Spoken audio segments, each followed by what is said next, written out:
ମୁଁ କେବେ ବି ନୁଆଇବି ନାହିଁ। ମୁଁ କହିବି ଆଉ ତୁମମାନଙ୍କ ପାଇଁ ହିଁ ମୁଁ ଲଢ଼ିବି। ଆଉ ମୁଁ ଆଶା କରୁଛି ଆପଣମାନଙ୍କର ସମସ୍ତଙ୍କର ସାହାଯ୍ୟ ସହଯୋଗ ଆଉ ଆଶୀର୍ବାଦ ଆଉ ଏହିପରି ଭାବେ ଏକଜୁଟ ହୁଅନ୍ତୁ ଆଉ ଯୁବ ଶକ୍ତିକୁ ଆଗକୁ ଆଜ୍ଞା ନିଅନ୍ତୁ।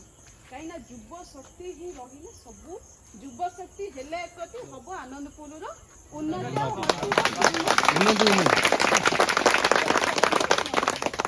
ତୁମେ ମାନେ ଜାଗ, ତୁମେ ମାନେ ଜାଣ ତୁମେ ଆଉ କାହା ପାଇଁ ନୁହଁ, ଆପାତତଃ ନିଜ ପାଇଁ, ନିଜ ପୁଅ ପାଇଁ, ନିଜ ଝିଅ ପାଇଁ, ନିଜ ଘର ପାଇଁ ଲଢ଼।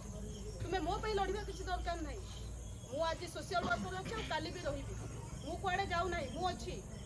ତୁମେ ମାନେ ନିଜେ ଜାଗ।